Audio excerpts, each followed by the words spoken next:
आप सबको मैं अष्टावक्र जी के गीता के बारे में बता रहा हूँ। अष्टावक्र जी महाराज जनक जी के साथ वार्तालाप कर रहे हैं और इस क्रम में ये बातचीत हो रही है। आपको इसको ध्यान से सुनना चाहिए। बहुत ही ऊंची विचार की बातें हैं। अष्टावक्र महाराज की बात सुनिएगा तो आपके अंदर की आध्यात्मिकता जागृत होगी। बहुत उच्च कोटि की बातें हैं। अष्टावक्र जी महाराज कह रहे हैं कि राजन, तू बार बार यह प्रश्न करता है कि यदि ईश्वर सब देख रहा है, ईश्वर सब देखता है, यदि उसकी दृष्टि से कुछ भी छिपा नहीं है, तो फिर इस संसार में पाप क्यों होते हैं? सही बात है ना? अन्याय क्यों होता है? अगर ईश्वर देख रहा है तो पाप नहीं होना चाहिए, अन्याय नहीं होना चाहिए, क्योंकि उसको तो रोकने वाला भगवान हो सकता था ना। अपराध क्यों हो रहा है? तो अपराध क्यों नहीं हो सकते? यह प्रश्न केवल तेरा नहीं है, हर उस मनुष्य का है जो धर्म को समझना चाहता है। जैसे आप धर्म को समझना चाह रहे हैं कि आखिर जब ईश्वर सब जगह है तो ये पाप क्यों होता है, अपराध क्यों होता है।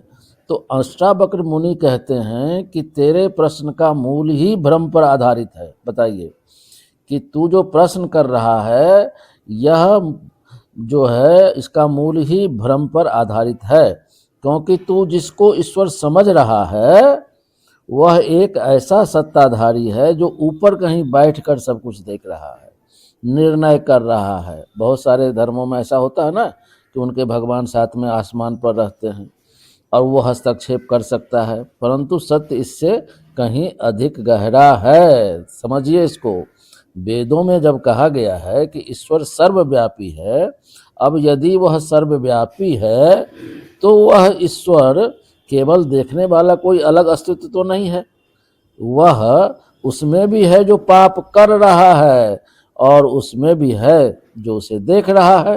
अब यह बात तेरे लिए चौंकाने वाली हो सकती है कि नहीं? परंतु उपनिषदों का गहरा संकेत यही है कि एक ही चेतना जब सब में व्याप्त है, ठीक से समझो इसको, एक ही चेतना जब सब में व्याप्त है, और यही कारण है कि संसार में जो कुछ भी हो रहा है वह उसी चेतना के भीतर हो रहा है, ना कि उसके बाहर। अष्टावक्र जी कहते हैं कि हे राजन, आत्मा न करता है न भोगता है, वह केवल दृष्टा है। अब जब तू इस सत्य को समझता है, जब तुझे यह दिखाई देने लगता है कि ईश्वर का देखना वास्तव में साक्षी भाव है, ना कि वह हस्तक्षेप करना, अब तू पूछेगा कि यदि वह केवल साक्षी है तो फिर न्याय कैसे होगा? तो वेदों में इसका उत्तर दिया गया है कि कर्म ही फल देता है। अब इसका अर्थ यह हुआ कि ध्यान से समझो इसको, कि इसका अर्थ क्या हुआ कि संसार में जो कुछ भी हो रहा है वह एक नियम के अनुसार हो रहा है, जिसे कर्म का नियम कहा गया है। और यह नियम इतना सूक्ष्म है कि हर कर्म का फल निश्चित है, चाहे वह तुरंत दिखाई दे या देर से प्रकट हो। राजन, अब इसे रामायण के माध्यम से भी तू समझ। रावण ने पाप किया, अहंकार में डूबा। उसने सोचा कि उसे कोई देख नहीं रहा है, परंतु उसका हर कर्म उसकी चेतना में अंकित हो रही थी और अंततः वही कर्म उसके विनाश का कारण बना। अब यह ईश्वर का दंड नहीं था, यह उसके कर्मों का परिणाम था। दूसरी ओर श्री राम को देखो, उन्होंने धर्म का पालन किया, कठिन परिस्थितियों में भी सत्य का साथ नहीं छोड़ा और अंततः वही उन्हें विजय तक ले गया। अब यह भी किसी बाहरी पुरस्कार का परिणाम नहीं है, यह उनके कर्मों का स्वाभाविक फल था।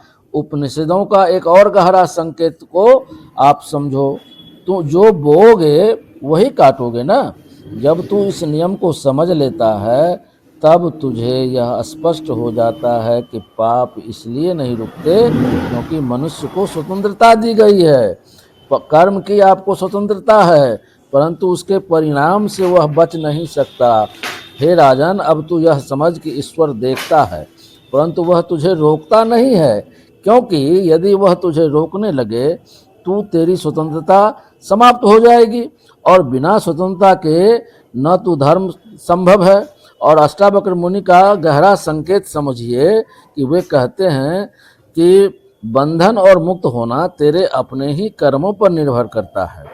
अब इसका अर्थ यह हुआ कि तू स्वयं ही अपने जीवन का निर्माता है, और जो कुछ भी तू करता है वही तेरे भविष्य को निर्धारित करता है।